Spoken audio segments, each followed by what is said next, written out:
Hello friends, कैसे आप सभी। तो कल हमने मारवाड़ शैली तक बात कर ली थी। मारवाड़ शैली की चित्रकला का वैभव मूलतः जोधपुर की दरबारी शैली के रूप में देखा जाता है, किंतु इसके अतिरिक्त जैसलमेर, नागौर, अजमेर के कुछ भागों में भी देखा जा सकता है। तिब्बती इतिहासकार लामा तारानाथा ने 7वीं शताब्दी में मरु प्रदेश में चित्रकार श्रीधर का उल्लेख किया है, जिसमें पश्चिमी भारत में यक्ष शैली को जन्म दिया है। ठीक है, जो भी मेन फैक्ट है वही आपको याद रखने हैं।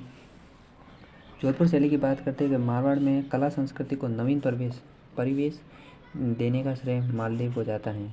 ठीक है, जोधपुर शैली में। और इस काल के प्रतिनिधित्व चित्र शैली के उदाहरण के रूप में हमें छोगेला महल, ये पूछा गया था सवाल कि छोगेला महल किस चित्र शैली से संबंधित है। जोधपुर चित्र शैली से संबंधित है और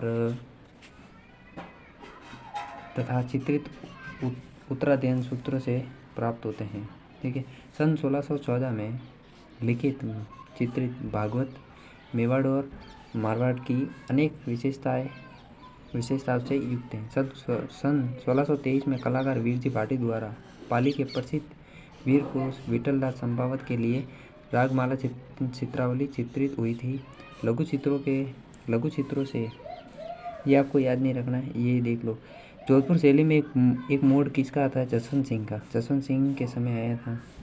कृष्ण चरित्र की विविधता और मुगल शैली का प्रभाव इस काल के चित्रों में दिखाई देता है। महाराजा अजीत सिंह के शासनकाल में संभवतः मारवाड़ शैली से अधिक सुंदर और प्राणवान चित्र थे। देखो, महाराणा अभय सिंह की बात करते हैं। अभय सिंह के राज्यकाल में कौन था? डालचंद, ये पूछा गया सवाल है। को विशेष ख्याति प्राप्त हुई। इनके चित्र महाराजा अभय सिंह के नृत्य करते हुए दिखते हैं। ठीक है, अभय सिंह के शासनकाल में कौन था? डाल सिंह ने अभय सिंह का नृत्य करते हुए चित्र बनाया 1725 में मेहरानगढ़ संग्रहालय में। जोधपुर एवं कुंवर संग्राम सिंह संग्रहालय जयपुर में सुरक्षित देखे जा सकते हैं।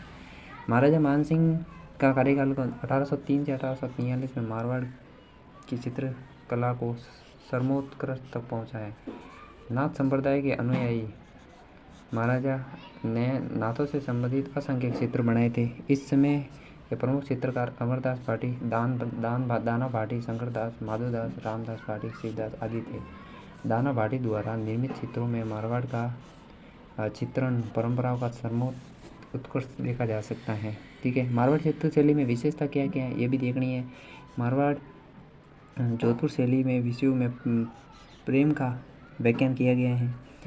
प्रेम व्याख्यानों में ढोला मारू है, मूमल है, महेंद्र है, रूपमती बाज बहादुर है, कल्याण रागिनी है। जोधपुर शैली के लंबे छोटे गठीले बदन तथा उनके गल, मुछ, ऊंची पगड़ी, राजसी वैभव, ये सब है। ठीक है, प्रकृति चित्रण का भी मारवाड़ परिवेश में अनुकूल हुआ है। ठीक है, खंजर पक्षी भी इनमें देखे जा सकते हैं। लाल पीले रंग के बहुल्य हैं। आगे बात करते हैं बीकानेर शैली में। बीकानेर शैली का प्रादुर्भाव कब हुआ था? 16वीं शताब्दी में हुआ था, याद रखना है। राय सिंह के समय चित्रित भागवत पुराण इस शैली का प्रारंभिक चित्र मिला है। भागवत पुराण इस शैली का प्रारंभिक चित्र मिला है। बीकानेर नरेश राय सिंह मुगल कलाकारों में दक्षता से प्रभावित होकर कुछ को अपने साथ ले आए थे। ठीक है, राय सिंह ने मुगल कलाकारों से प्रभावित होकर कुछ कलाकारों को अपने दरबार में लाया था, जिनमें कौन थे? इनमें उस्ताद अली रजा और उस्ताद हामिद रुकनुद्दीन थे, 2 थे। ठीक है, ये आपको याद रखना है। आगे हाँ, तो इस जब ये 2 चित्रकार आए थे तो उन्हीं के समय बीकानेर जो शैली है वो प्रकाशित हुई थी। इन 2 चित्रकारिता की बीकानेर शैली का उद्भव हुआ था।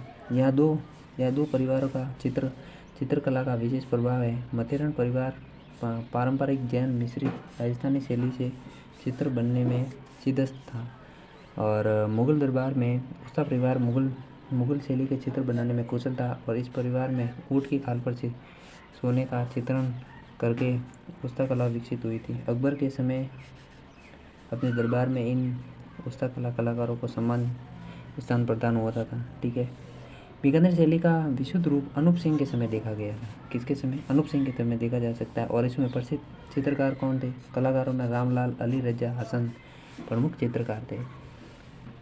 महाराजा अनूप सिंह के समय कोस्ता परिवार ने हिंदू कथाओं, संस्कृत और हिंदी राजस्थानी काव्यों के आधार पर बनाकर सैकड़ों चित्र बनाए थे। इस समय यह शैली सर्वोत्कृष्ट पर रही थी। 18वीं सदी में ठेठ राजस्थानी शैली में चित्र बने, उनकी रंगत भी अलग है। अब बीकानेर शैली की विशेषता क्या क्या है वो भी देख लेते हैं। बीकानेर शैली में मुगल शैली है, मुगल शैली का प्रभाव पड़ा है। इकरी, तमंगी, कोमल ललाए, अंकन नीले, हरे, लाल, बैंगनी, जामुनी, स्लेटी रंग का प्रयोग हुआ है। शाहजहाँ और औरंगजेब शैली में पगड़ियाँ और ऊंची पगड़ियाँ, मारवाड़ी पगड़ियाँ, ऊँट, हरिण, बीकानेरी रहन सहन और राजपूती चित्र संस्कृति की छाप विशेष रूप से देखी जाती है। बरसते बादलों में से सारस मिथुन की नयनवी राम आकृतियाँ भी इस शैली में देखी जा सकती है। किशनगढ़ शैली की बात करते हैं तो किशनगढ़ शैली सन 1609 में किशनगढ़ की नींव डाली थी किशन सिंह ने 1609 में। ये भी पूछा जा सकता है। राज परिवार का वल्लभ संप्रदाय के प्रभाव के कारण राधा कृष्ण की लीलाओं का साकार स्वरूप चित्रण के माध्यम से बहुल्य हुआ है। राजा सावंत सिंह का काल कब था? 1748 से 1764। किशनगढ़ शैली की दृष्टि से स्वर्ण युग कहा जाता है। सावंत सिंह नागरीदास के उपनाम से प्रसिद्ध है। इनके काव्य, प्रेम गायन, बनी ठनी के संगीत, प्रेम कलाकार मोर ध्वज निहाल चंद के चित्रांकन ने इस समय किशनगढ़ की चित्रकला को सर्वोच्च स्थान दिया है। बनी ठनी को एरिक डिक्सन ने भारत की मोनालिसा कहा है। भारत सरकार ने 1973 में बनी ठनी पर डाक टिकट जारी किया है। विशेषता आपको पूछी जा सकती है। केले के गाछ हैं, मतलब केले के वृक्ष किशनगढ़ शैली में। रंग बिरंगे उपवन, चांदनी रात में राजा कृष्ण की केली क्रीड़ाएँ, प्रातःकालीन और संध्याकालीन बादलों का सुंदरी चित्रण किशनगढ़ शैली की विशेषता है। बनी ठनी अर्थात राधा के रूप में सौंदर्य का चित्रांकन हुआ है। और इसमें प्रमुख चित्रकार आपको पूछे जा सकते हैं। तो प्रमुख चित्रकार में नानक राम, सीताराम, सूरध्वज, मूलराज, मोरध्वज, निहाल चंद, बदन सिंह, रामनाथ, सवाई राम, लाडली दास, ये सब है।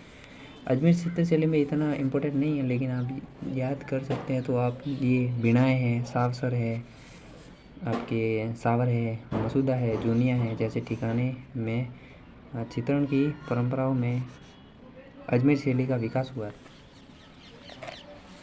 अजमेर शैली में और याद रखना है, आपको रखना है, जैसे ये आप याद रख सकते हैं कहाँ पे, हाँ ये यहाँ पे जूनिया के चांद द्वारा अंकित राजा पाबूजी का सन 1698 का व्यक्ति चित्र इस शैली में सुंदर उदाहरण है। ये भी देखा जाता है। नागौर शैली में लकड़ी के कवाड़ों एवं किले के भित्ति चित्रण में मारवाड़ शैली का प्रभाव देखा गया है। वृद्धावस्था के चित्रों का नागौर के चित्रकारों ने अत्यंत कुशलता से चित्रित किया है। पारदर्शी वेशभूषा नागौर शैली की विशेषता है। पारदर्शी वेशभूषा ये पूछा जा सकता है। पारदर्शी वेशभूषा नागौर शैली की विशेषता है।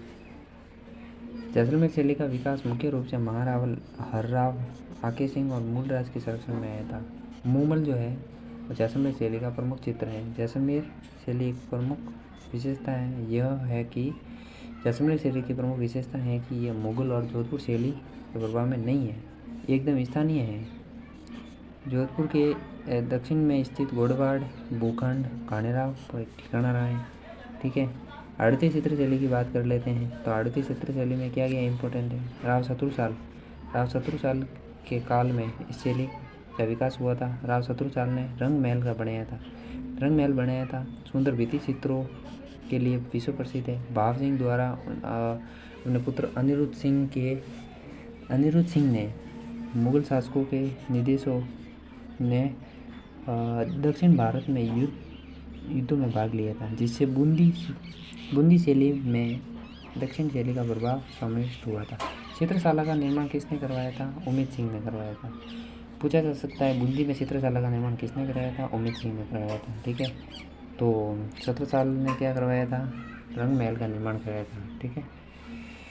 राव उमेद सिंह का जंगली सुअरों का शिकार करते हुए चित्र बनाया गया था 1750 में। ठीक है। राजा उमेद सिंह के शासनकाल में बूंदी चित्र शैली का नवीन मोड़ आया था, जिसके भावनाओं की सरलता, प्रकृति की विविधता और पशु पक्षियों और सतरंगी बादलों, जलाशय आदि का बहुलक दृष्टिगत हुआ है।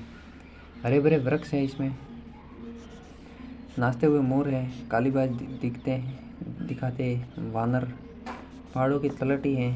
बूंदी चित्र शैली में पशु पक्षियों के चित्रों में विशेष महत्व दिया है। चित्रकारों में अब बात करते हैं, सुरजन है, मोहम्मद अली है, रामलाल है, किशन है, साधु राम, ये सब है। ठीक है। आगे बात करते हैं, कोटा चित्र शैली का स्वतंत्र अस्तित्व स्थापित करने का श्रेय राम सिंह को जाता है 1661 से लेकर 1705 तक। उनके बाद भीम सिंह ने कोटा राज्य में कृष्ण भक्त को विशेष महत्व दिया है, जिसके फलस्वरूप कोटा राज्य में वल्लभ संप्रदाय को पूर्ण प्रभाव दिखाई देता है। ठीक है सर, ये हो गया है।